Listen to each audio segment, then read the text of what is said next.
कहानी की शुरुआत होती है सन 2078 में। एनईबी कॉरपोरेशन पिछले 50 सालों से जाने पहचाने सारे सोलर सिस्टम्स की माइनिंग पर कब्जा जमा कर बैठी है। 20 साल पहले सीरियस 6B पर एनईबी को एक नया पदार्थ मिला है जिसका नाम बेरेनियम है। ये दुनिया की एनर्जी क्राइसिस खत्म कर सकता है, लेकिन इसकी माइनिंग ने खतरनाक रेडिएशन और प्रदूषण को जन्म दे दिया। माइनर्स और साइंटिस्ट्स की एक फेडरेशन जिसे अलायंस कहा जाता है, उन्होंने एनईबी से माइनिंग रोकने की बात की, लेकिन जवाब में एनईबी ने जंग छेड़ दी। इस संघर्ष ने अर्थ पर भी कोल्ड वॉर जैसी स्थिति पैदा कर दी, पर असल लड़ाई सिर्फ सीरियस 6B पर ही लड़ी गई। धीरे धीरे एनईबी ने न्यूक्लियर बॉम्ब्स का इस्तेमाल करना शुरू कर दिया। रेडिएशन की वजह से प्लैनेट की ज्यादातर आबादी मर गई। बहुत सारे माइनर अपनी जान गंवा बैठे। अब जंग के 10वें साल में सिर्फ कुछ ही लोग बचे हैं। एक बंकर के अंदर कुछ माइनर्स सिगरेट्स पर जुआ खेल रहे हैं। तभी सिक्योरिटी कैमरास पर उन्हें कुछ हरकत दिखाई दी। उन्होंने देखा कि एक एनईबी सोल्जर उनकी तरफ बढ़ रहा है। जब वो काफी पास आ गया तब भी किसी ने गोली नहीं चलाई, क्योंकि सबको लगा कि कुछ गड़बड़ है। अचानक एक बहुत तेज चीख जैसी आवाज गूंजी।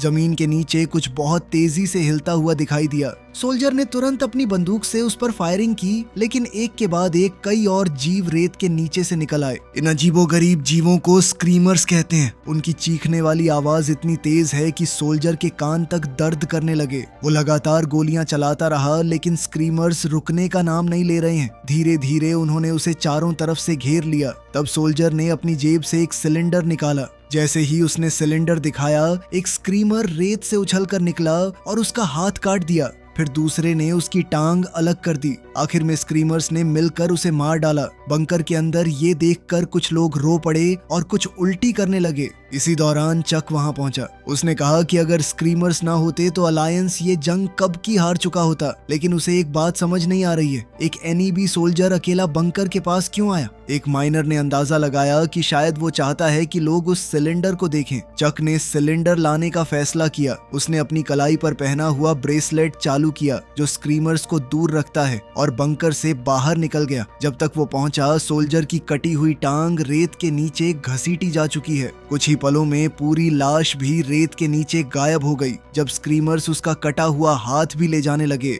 चक ने फायरिंग करके उन्हें भगा दिया। फिर उसने सिलेंडर उठाया और देखा कि वो अलायंस के लिए एक संदेश है। थोड़ी देर बाद चक सिलेंडर लेकर कमांडर जोसेफ के पास पहुंचा। उसने बताया कि 6 महीने से किसी एनईबी सोल्जर को नहीं देखा गया, इसलिए ये सब बहुत अजीब लग रहा है। जोसेफ सिलेंडर खोल नहीं पाया। कुछ देर बाद सिलेंडर खुद ही खुल गया और उसमें से संदेश बाहर आ गया। संदेश एनईबी आर्मी के मार्शल की तरफ से है। उसमें शांति वार्ता की मांग की गई है। चक को ये अच्छी खबर लगी, लेकिन जोसेफ को पूरा मामला एक जाल जैसा लगा। इसके बाद जोसेफ ने कम्युनिकेशन ऑफिसर को अर्थ पर संदेश भेजने को कहा ताकि पूछा जा सके कि आगे क्या करना चाहिए। ऑफिसर ने बताया कि इमरजेंसी फ्रीक्वेंसी पर एक ट्रांसपोर्ट शिप उतरने की परमिशन मांग रही है। ये बात और भी अजीब है क्योंकि बंकर शिपिंग रूट से बहुत दूर है। जोसेफ ने कहा कि पहले पता लगाओ उनकी इमरजेंसी क्या है। तभी जोसेफ और चक ने नोटिस किया कि मार्शल के संदेश के साथ एनईबी कमांड पोस्ट का एक नक्शा भी भेजा गया है। जोसेफ को फिर भी सब कुछ गलत लग रहा है। उसके मॉनिटर्स दिखा रहे हैं कि एनईबी की तरफ से 2 हफ्तों से कोई रेडियो सिग्नल नहीं आया। कुछ समय बाद सेक्रेटरी ग्रीन का हॉलोग्राम संदेश आया।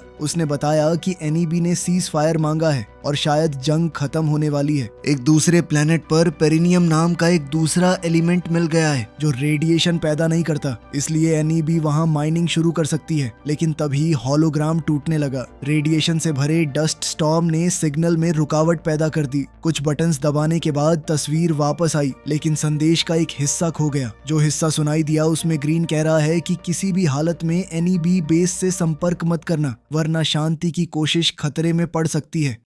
तभी चेतावनी मिली कि डस्ट स्टॉर्म बंकर के पास पहुंचने वाला है। सबने तुरंत एक खास लाल सिगरेट जलाई जो रेडिएशन से बचाने में मदद करती है। अचानक पूरी इमारत जोर जोर से हिलने लगी। बिजली चली गई, फर्नीचर इधर उधर गिरने लगा और लोग घबरा कर बाहर दौड़ पड़े। बाहर आकर उन्होंने देखा कि वही ट्रांसपोर्ट शिप पास में क्रैश हो गई है। कुछ लोग आग बुझाने लगे, जबकि कुछ बचे हुए लोगों को ढूंढने के लिए शिप के अंदर घुस गए। अंदर पहुंचकर उन्हें पता चला कि ये कोई आम कमर्शियल शिप नहीं है। अंदर बैठे लोग सिविलियंस नहीं हैं। ज्यादातर लोग मर चुके हैं, लेकिन मलबे के नीचे एक आदमी जिंदा मिला। इस आदमी का नाम एस है। जब कार्गो चेक किया गया तो सब और भी ज्यादा चौंक गए। अंदर हथियारों के दर्जनों बॉक्सेस पड़े हैं, उनमें एक न्यूक्लियर रिएक्टर भी है। सबने एस को बंकर ले जाने का फैसला किया क्योंकि उसके पास स्क्रीमर्स से बचने वाला ब्रेसलेट नहीं है। लेकिन रास्ते में एस अचानक वापस शिप की तरफ भाग गया। वो अपना डिस्क मैन लेने गया है। जैसे ही वो शिप के पास पहुंचा, स्क्रीमर्स उसकी तरफ दौड़ पड़े। क्रू ने लगातार फायरिंग करके उन्हें रोकने की कोशिश की। फिर भी एक स्क्रीमर शिप तक पहुंच गया और उसने धातु को काटकर अंदर से एक लाश चुरा ली। डिस्क मैन मिलते ही एस भागा, लेकिन एक उछलता हुआ स्क्रीमर उसके सामने आ गया। एन मौके पर जोसेफ ने गोली चलाकर स्क्रीमर को खत्म कर दिया और एस की जान बचा ली। वापस बेस पर जाकर जब उसने स्क्रीमर की जांच की तो पता चला कि ये एक नया मॉडल है और इसमें पहले से ज्यादा एडवांस चिप लगी हुई है। एस उससे मिलने आया और बताया कि वो गनरी स्पेशलिस्ट है। उसने स्क्रीमर्स के बारे में पूछा तो जोसेफ ने समझाया कि अलायंस ने उन्हें अर्थ पर बनाया है ताकि ये जंग खत्म की जा सके। जब एस ने मशीन को छूने की कोशिश की, उसे तुरंत हाथ पीछे खींचना पड़ा। जरा सी लापरवाही उसकी उंगलियां काट सकती थी। जोसेफ को और चिंता तब हुई जब उसने डेटा देखा। डेटा से पता चला कि स्क्रीमर ने खुद को मॉडिफाई किया है, यानी ये मशीन्स अपने आप को बेहतर बना रही हैं। थोड़ी देर बाद चक भी आ गया। उसने एस को बताया कि क्रैश हुई शिप असल में सिविलियन शिप होने का नाटक कर रही थी और उसमें न्यूक्लियर रिएक्टर भी है। एस को इस बारे में कुछ नहीं पता है, लेकिन उसने एक और हैरान कर देने वाली बात बताई। उसके मुताबिक शिप में मौजूद लोग ट्राइटन आईवी जा रहे हैं ताकि एनईबी के खिलाफ लड़ाई जारी रखी जा सके। ये सुनकर जोसेफ ने ग्रीन के संदेश का जिक्र किया। तब एस ने कहा कि ग्रीन तो 2 साल पहले मर चुका है। ये सुनते ही जोसेफ गुस्से से भर गया और एस को कमरे से बाहर निकाल दिया। उसके बाद जोसेफ और चक के बीच बहस हुई। चक को एस की बात पर यकीन नहीं है। उसका कहना था कि अगर अलायंस ने सच में हमें छोड़ दिया है तो अब तक राशन और बाकी सामान कैसे मिल रहा है। जोसेफ चिल्लाया और बोला कि सच को स्वीकार करो, उन्हें धोखा दिया गया है, सबको यहाँ मरने के लिए छोड़ दिया गया है। उसका मानना है कि एनईबी मार्शल को भी ये सच पता चल गया है, इसीलिए उसने शांति का संदेश भेजा। आखिरकार जोसेफ ने खुद एनईबी बेस जाकर सच जानने का फैसला किया। चक साथ चलना चाहता है, लेकिन जोसेफ ने उसे बंकर का नया नेता बना दिया। सफर में जोसेफ के साथ सिर्फ एस जाने वाला है। रवाना होने से पहले चक ने अपना ब्रेसलेट एस को दे दिया। उसने समझाया कि स्क्रीमर्स जिंदा लोगों की धड़कन पहचान कर हमला करते हैं। ब्रेसलेट एक ऐसा सिग्नल भेजता है जिससे मशीन्स को लगता है कि पहनने वाले की धड़कन रुक चुकी है। हालांकि कभी कभी रेडिएशन ब्रेसलेट के टर्मिनल्स को खराब कर देती है। दोनों ने अपने हथियार संभाले और बंकर से बाहर निकल पड़े। सफर के दौरान एस अपने डिस्क मैन पर गाने सुनता रहा। दोनों बर्फ से ढके वीरान इलाकों से गुजरते रहे। जब एस ने हवा के बारे में शिकायत की, जोसेफ ने बताया कि रेडिएशन ने पूरे वातावरण को जहरीला बना दिया है। उसने एस को एक लाल सिगरेट दी जो रेडिएशन के असर से बचाने में मदद करती है। रास्ते में उन्होंने दूर से पुरानी खदानों को देखा। जोसेफ ने उदासी भरी नजर से उनकी तरफ देखा और कहा कि एक समय यही खदानें पूरी गैलेक्सी का सबसे मुनाफा देने वाला व्यापार हुआ करती थीं। कुछ देर बाद जोसेफ और एस उस बर्बाद शहर तक पहुंचे जिसे एनईबी ने बमबारी करके मिटा दिया है। हमला अलायंस पर करना था, लेकिन उसमें हजारों आम लोगों की जान चली गई। रास्ते में जोसेफ ने अपनी पुरानी कहानी सुनाई। उसने बताया कि वो 20 साल पहले इस ग्रह पर एक खान मजदूर के रूप में आया था। उस समय वो और उसके साथी एनईबी के लिए काम करते थे, लेकिन धीरे धीरे उन्होंने खनन करना बंद कर दिया और विरोध शुरू कर दिया। 4 साल तक तनाव बना रहा। आखिरकार एनईबी ने पूरे इलाके पर बॉम्ब गिरा दिए। तब से जोसेफ और उसके लोग बंकर में छुपे हुए जी रहे हैं। तभी अचानक एक तेज चीख जैसी आवाज गूंजी। एस ने पलट कर देखा तो एक स्क्रीमर बर्फ के नीचे एक मरे हुए चूहे को घसीट कर ले जा रहा है। उसने तुरंत गोली चला दी। स्क्रीमर भाग निकला और जोसेफ ने उसे रोकने की कोशिश की। एस को समझ नहीं आया कि स्क्रीमर्स मरे हुए जानवरों के पीछे क्यों पड़े रहते हैं। जोसेफ ने बताया कि सड़ते हुए मांस से मीथेन गैस निकलती है और स्क्रीमर्स उसी को ईंधन की तरह इस्तेमाल करते हैं। उनकी तैयारी जमीन के नीचे होती है। पूरी प्रक्रिया अपने आप चलती है और अब ये मशीन्स खुद को खुद बना रही हैं। ये कैसे हो रहा है इस बारे में कोई नहीं जानता। ये बात सुनकर एस काफी डर गया। कुछ दूर चलने के बाद दोनों को किसी के आने की आवाज सुनाई दी। वो तुरंत जमीन पर लेट गए और अपने हथियार तैयार कर लिए, लेकिन सामने एक छोटा सा लड़का निकला जो एक टेडी बेयर पकड़े हुए है। जोसेफ उसके पास गया और उससे बात की। लड़के का नाम डेविड है। उसने बताया कि वो शहर के खंडहरों में अकेला रहता है, खाने का जुगाड़ करके जिंदा है, लेकिन क्या खाता है ये उसने नहीं बताया। उसका कहना है कि वो स्क्रीमर्स से छुपकर बच गया है। डेविड ने उनसे गुजारिश की कि उसे अपने साथ ले चलें। पहले जोसेफ ने मना कर दिया। उसने उसे थोड़ा खाना दिया और वादा किया कि 2 दिन बाद लौटते वक्त उसे साथ ले जाएगा, लेकिन एस का दिल पिघल गया। डेविड भी लगातार विनती करता रहा। आखिर में जोसेफ मान गया और लड़के को साथ ले लिया। रात होने पर तीनों एक पुरानी इमारत में रुक गए और आग जलाकर आराम करने लगे। जोसेफ ने बंकर से संपर्क किया। उसे पता चला कि वहाँ एक नया मेहमान आया है, लेकिन संकेत कमजोर है, इसलिए बात ज्यादा देर तक नहीं चल सकी। थोड़ी देर बाद जोसेफ ने जमीन से एक पत्थर उठाया। अचानक उस पत्थर में पैर और सिर निकल आए। जोसेफ चौंक गया। डेविड हंस पड़ा और उस अजीब से कीड़े को हटा दिया। दरअसल वो पत्थर नहीं, एक छोटा जीव है। बाद में एस ने थोड़ा आराम करने का फैसला किया। उसने स्क्रीमर्स से बचने वाला ब्रेसलेट उतार दिया और अपने म्यूजिक डिवाइस को हाईटेक चश्मों के साथ जोड़ दिया। कुछ ही देर में एक स्क्रीमर कमरे के अंदर घुस आया। एस को तो कुछ भी सुनाई नहीं दिया। वो तो समय रहते जोसेफ ने उसे बचा लिया। फिर उसने तुरंत गोली चलाकर स्क्रीमर को खत्म कर दिया। जोसेफ को हैरानी हुई कि एस ने उसकी आवाज क्यों नहीं सुनी। जब उसने चश्मे चेक किए तो पता चला कि एस भैया तो छुप के लुच्ची फिल्में देख रहे हैं। ये देखकर जोसेफ बहुत गुस्सा हुआ। उसने चश्मे तोड़ दिए और एस को डांटते हुए तुरंत ब्रेसलेट वापस पहनने को कहा। जब जोसेफ ने मरे हुए स्क्रीमर की जांच की तो उसने देखा कि उसका आकार किसी जानवर जैसा है और उसके अंदर एक नई तरह की चिप लगी हुई है। इससे साफ है कि स्क्रीमर्स लगातार बदल रहे हैं और भी खतरनाक बनते जा रहे हैं।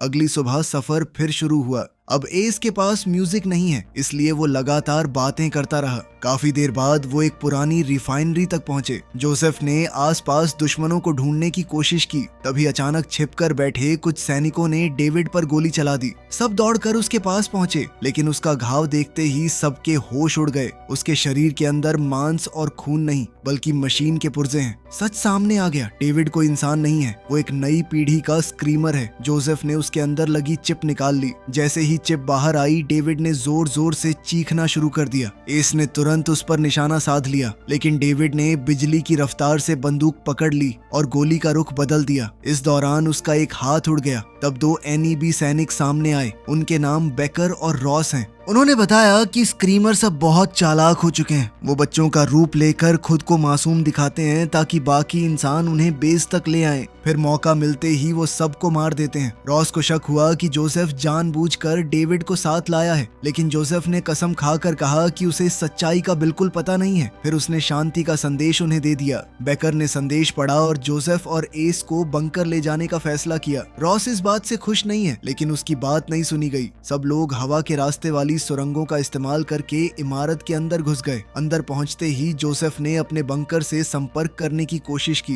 वो उन्हें बताना चाहता है कि स्क्रीमर्स अब बच्चों का रूप लेकर लोगों को धोखा दे रहे हैं, लेकिन संकेत में इतनी रुकावट है कि उसका संदेश पहुंच ही नहीं सका। जब सब लोग थोड़ा शांत होकर बैठे तब बात फिर डेविड पर आ गई। धीरे धीरे बहस इतनी बढ़ गई कि दोनों ने एक दूसरे पर बंदूक तान दी। तभी जेसिका बीच में आई और कहा कि वैसे ही कम इंसान बचे हैं और मार दो एक दूसरे को। इसके बाद जोसेफ ने जेसिका से अकेले में बात की। जेसिका ने बताया कि स्क्रीमर्स की फौज बहुत बढ़ चुकी है। उन्होंने ज्यादातर सैनिकों को मार दिया है। यहाँ पर अब कोई हाई लेवल कमांडर शायद बचा भी नहीं है। अगर कोई होगा भी तो वो शायद कमांड बंकर में छुपा हुआ है। उसने जोसेफ से वादा किया कि मैं तुम्हें वहाँ तक पहुँचा सकती हूँ, लेकिन इसके बदले में तुम्हें मुझे सुरक्षित धरती तक पहुँचाना होगा। इस पर जोसेफ ने हताश होकर कहा कि पृथ्वी ने तो शायद हमें भुला दिया है। वो उसे पृथ्वी तक ले जाने का वादा तो नहीं कर सकता, लेकिन अपने बंकर तक जरूर ले जाएगा। जेसिका ने ये बात मान ली। बाद में जोसेफ की मुलाकात एस से हुई। एस आसपास की जगह देख रहा है और उसने कई खतरनाक हथियार ढूंढ निकाले जिनमें प्लूटोनियम भी है, लेकिन जोसेफ ने उसे याद दिलाया कि अलायंस कभी न्यूक्लियर हथियारों का इस्तेमाल नहीं करती। इसके बाद पूरा समूह एक लिफ्ट में बैठा जो उन्हें मेंटेनेंस टनल तक ले गई। रास्ते में अचानक कोई आवाज सुनकर रॉस घबरा गया, लेकिन वो सिर्फ कुछ चूहे निकले।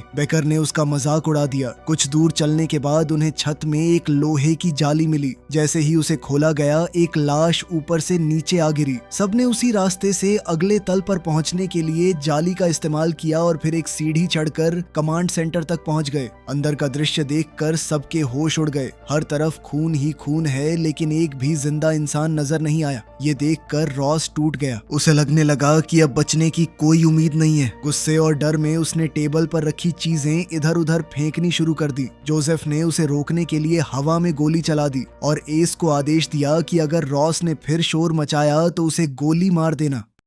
फिर जोसेफ ने कंप्यूटर का इस्तेमाल करके अर्थ से संपर्क करने की कोशिश की, लेकिन बार बार गलती का संदेश आता रहा। उसी वक्त एक स्क्रीमर कमरे में घुस आया। सब लोग सर्वर के पीछे छिप गए। सबकी हैरानी के बीच वो स्क्रीमर कंप्यूटर पर चढ़ा और अपनी पूंछ जैसी तार मशीन से जोड़ दी। ऐसा लग रहा है जैसे वो कंप्यूटर से जानकारी निकाल रहा हो। कुछ देर बाद वो वहां से चला गया। जैसे ही सब बाहर निकले, स्क्रीमर ने रॉस को महसूस कर लिया, पर तभी एस ने उसके सामने खड़े होकर उसके शरीर को ढक लिया ताकि उसके ब्रेसलेट की वजह से वो दोनों बच जाएं। इस वजह से स्क्रीमर उन्हें पहचान नहीं सका और फिर से लौट गया। लेकिन जैसे ही एस एक कदम पीछे हटा, स्क्रीमर ने तुरंत हमला कर दिया। सबने मिलकर उस पर गोलियां चला दी और उसे खत्म कर दिया। मगर इस गोलीबारी में कंप्यूटर भी टूट गया। बत्तियां बुझ गईं और अंधेरे में डेविड की आवाज गूंजी, मैं भी तुम्हारे साथ आ सकता हूँ। जोसेफ ने एस को सबको लेकर बाहर निकलने को कहा, जबकि वो खुद कंप्यूटर के पास रुक गया। काफी कोशिश के बाद उसने कंप्यूटर दोबारा चालू कर लिया और स्क्रीमर की चिप को स्कैन किया। इससे उसे स्क्रीमर के गुप्त रिकॉर्ड मिल गए। अंधेरे में दो डेविड घूम रहे हैं और जोसेफ उनकी बातें सुन सकता है। साथ ही वो अलग अलग स्क्रीमर मॉडल की जानकारी देख रहा है। तभी एक डेविड उसके काफी करीब आ गया। अचानक उसका मासूम चेहरा बदल कर एक डरावने राक्षस जैसा हो गया। जोसेफ ने बिना देर किए गोली चला दी और वहां से भाग निकला। उधर लिफ्ट के पास एस जोसेफ का इंतजार करना चाहता है, लेकिन रॉस ने मना कर दिया। टनल में भागते वक्त जोसेफ बार बार गिर रहा है। हर तरफ डेविड की आवाज गूंज रही है और लग रहा है कि वो उसके और करीब आता जा रहा है। एक पल के लिए जोसेफ तब और घबरा गया जब एक चूहा उसके कंधे पर चढ़ गया और किसी की परछाई उसके पीछे नजर आई, लेकिन वो एस है। दोनों जान बचाकर दौड़ते रहे। उनके पीछे स्क्रीमर की चीख जैसी आवाजें गूंज रही हैं। दरवाजा बंद करने के बाद वो लिफ्ट की तरफ भागे। बाकी लोग पहले ही जा चुके हैं और लिफ्ट बहुत धीरे धीरे नीचे आ रही है। इसी बीच स्क्रीमर दरवाजे को जोर जोर से हिलाने लगे। आखिरी पल पर लिफ्ट पहुंच गई और उसके अंदर जेसिका मौजूद है। जोसेफ और एस तुरंत उसमें चढ़ गए और बच निकले। अगले लेवल पर पहुंचकर सब दोबारा इकट्ठा हुए। जोसेफ ने कंप्यूटर में देखी हुई बात सबको बताई। डेविड असल में टाइप 3 स्क्रीमर है और रेप्टाइल टाइप 1। इसका मतलब है कि एक और प्रकार का स्क्रीमर मौजूद है जिसे उन्होंने अभी तक नहीं देखा है। जेसिका और दूसरों ने समझाया कि टाइप 2 एक घायल सैनिक की तरह दिखता है जो मदद के लिए रोता और पुकारता है। कुछ महीने पहले तक ऐसे स्क्रीमर नजर आते थे, लेकिन अब वो गायब हो चुके हैं। तब बेकर को एक बात याद आई। टाइप 2 बहुत कम बोलता है। उसने तुरंत रॉस पर शक जताया और कहा कि शायद वही टाइप 2 है। रॉस घबरा गया और बंदूक उठाने लगा, लेकिन उससे पहले ही बेकर ने उसकी छाती में चाकू फेंका ताकि पता चल सके कि वो इंसान है या मशीन। एस ने भी बेकर की बात का समर्थन किया क्योंकि उसे याद आया कि रॉस ने सबके साथ विस्की नहीं पी थी। लेकिन जब जोसेफ ने रॉस के सीने से चाकू निकाला तो उसमें से खून बह निकला। रॉस इंसान है। बेकर ने डर और शक में एक निर्दोष आदमी की जान ले ली थी। अब शक की सुई बेकर की तरफ मुड़ गई। जेसिका ने कहा कि उसने बेकर को सिर्फ 2 दिन पहले देखा है। उसे उसके बारे में कुछ भी पता नहीं है। बेकर ने उसे चुनौती देते हुए कहा कि अगर उसे शक है तो गोली चला दे, लेकिन जेसिका गोली नहीं चला सकी। आखिरकार ग्रुप उस इमारत से बाहर निकल गया। जोसेफ ने बंकर से संपर्क करने की कोशिश की, लेकिन कोई जवाब नहीं मिला। बेकर ने रॉस की मौत के लिए माफी मांगने से भी इनकार कर दिया। उसका कहना है कि वो सिर्फ एक गलती थी। ये सुनकर जोसेफ का गुस्सा फूट पड़ा। उसने साफ कह दिया कि अगर जरूरत पड़ी तो वो बेकर को खुद मार देगा। कई घंटों तक बर्फीली जमीन पर चलने के बाद आखिरकार सब लोग अलायंस बंकर तक पहुंच गए। यहाँ जोसेफ ने किसी तरह चक से संपर्क किया। उसने चक से बाहर आने को बोला, लेकिन चक बस एक ही बात दोहराता रहा कि जोसेफ अंदर आ जाए। ये बात जोसेफ को थोड़ी अजीब लगी। उसे शक हुआ, इसलिए उसने बंकर का दरवाजा खोलने को कहा। जैसे ही दरवाजा खुला, सबके होश उड़ गए। अंदर से 1-2 नहीं बल्कि बहुत सारे डेविड बाहर निकले। हर एक के हाथ में वही टेडी बेयर है। ये देखते ही टीम ने गोलियां चलानी शुरू कर दी और एक एक करके उन बच्चों जैसे दिखने वाले स्क्रीमर्स को गिरा दिया। लेकिन मुसीबत यहीं खत्म नहीं हुई। जमीन के नीचे से असली स्क्रीमर्स भी निकल आए। अब सबको दो तरफ ध्यान देना पड़ रहा है। जब डेविड्स बहुत पास आ गए तो टीम ने फ्लेम थ्रोवर का इस्तेमाल किया और उन्हें पिघलाना शुरू कर दिया। फिर भी बंकर के अंदर से और ज्यादा डेविड्स निकलते ही रहे। तब जोसेफ ने एस से कहा कि तुम कमांड सेंटर से एक न्यूक्लियर बॉम्ब लेकर आए थे ना, वो जल्दी से मुझे दो। अगले ही पल जोसेफ ने बंकर पर निशाना लगाया और धमाका कर दिया। इतना बड़ा विस्फोट हुआ कि पूरा बंकर उड़ गया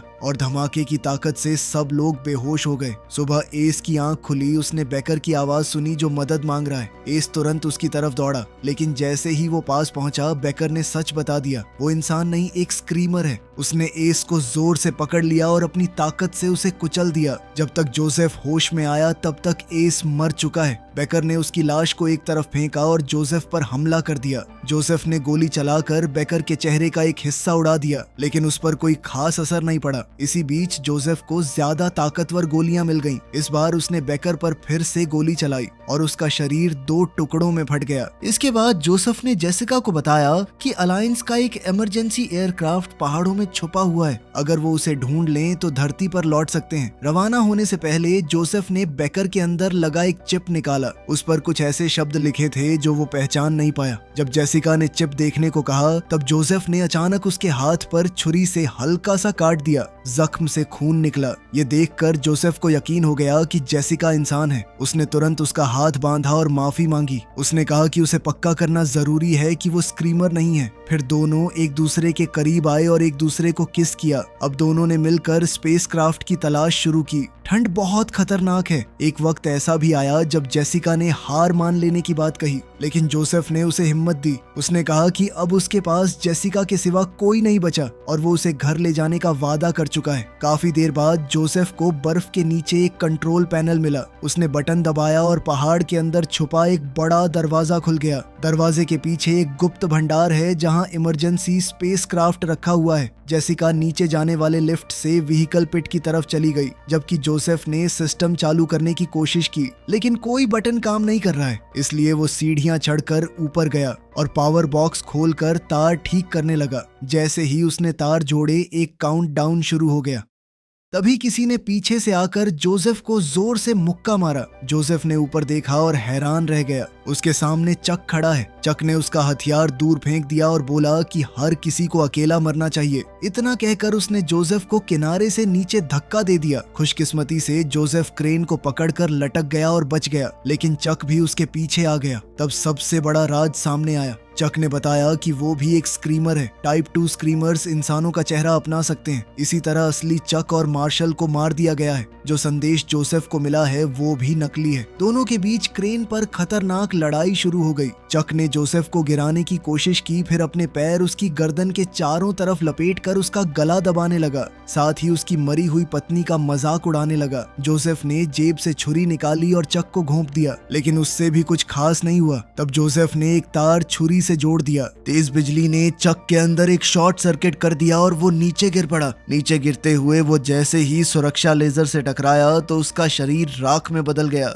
जोसेफ क्रेन के सहारे नीचे उतरा और जेसिका से जा मिला, लेकिन नीचे पहुंचकर एक और बुरी खबर मिली। स्पेसक्राफ्ट में सिर्फ एक व्यक्ति के बैठने की जगह है। जोसेफ ने जेसिका को किस किया और उसे स्पेसक्राफ्ट में बैठने को कहा, लेकिन जेसिका ने मना कर दिया। तभी उनके पीछे से एक और जेसिका सामने आ गई। ये देखकर जोसेफ सन्न रह गया। दूसरी जेसिका असल में टाइप 4 स्क्रीमर थी। ये इतनी एडवांस मशीन है कि इससे खून भी निकलता है और वो पूरी तरह इंसानों जैसा व्यवहार करती है। गुस्से में जोसेफ ने पहली जेसिका को धक्का दे दिया और खुद स्पेसक्राफ्ट की तरफ बढ़ा, लेकिन दूसरी जेसिका ने उसे पकड़कर दूर फेंक दिया। अगले ही पल पहली जेसिका वापस आ गई और दोनों जेसिकास आपस में लड़ने लगी। दोनों की लड़ाई पूरे पिट में फैल गई। कई बार वो लेजर्स से टकराई और उनके शरीर के हिस्से जलते और कटते रहे। इसी दौरान जोसेफ चुपके से एक बंदूक तक पहुंच गया। आखिरकार जेसिका 2 ने जेसिका 1 को छुरी मार कर हरा दिया, लेकिन उसकी जीत ज्यादा देर नहीं टिक पाई। जोसेफ उसने तुरंत उस पर गोली चला दी। मरते वक्त उसने इतनी तेज चीख निकाली कि जोसेफ का संतुलन बिगड़ गया और वो गिरने लगा। इसी वक्त स्पेसक्राफ्ट के इंजन चालू हो गए। इंजन की भयानक आग ने जेसिका 2 को अपनी लपेट में ले लिया। कुछ ही पलों में वो जलकर फट गई। जमीन पर पड़ी जेसिका 1 अपनी आखिरी सांसें ले रही थी। उसने जोसेफ का शुक्रिया अदा किया, ये कहते हुए कि तुमने मुझे प्यार करना सिखाया। ये सुनकर जोसेफ ने उसे एक आखिरी बार चूम लिया। दिल भारी होने के बाद भी जोसेफ स्पेसक्राफ्ट में बैठा और आखिरकार उस नरक जैसे ग्रह को छोड़कर उड़ गया। उसके पास उस दुनिया की बस एक ही याद बची थी, वो टेडी बेयर। लेकिन कहानी अभी खत्म नहीं हुई। जब स्पेसक्राफ्ट अंतरिक्ष में उड़ रहा है, जोसेफ ने अपना ब्रेसलेट उतारा। तभी उस टेडी बेयर ने अचानक हिलना शुरू कर दिया। जोसेफ को पता भी नहीं है कि वो टेडी बेयर भी एक स्क्रीमर है और अब वो धरती की तरफ जा रहा है। वीडियो पसंद आई तो लाइक कर देना, चैनल को सब्सक्राइब कर लेना। मिलते हैं अगली वीडियो में।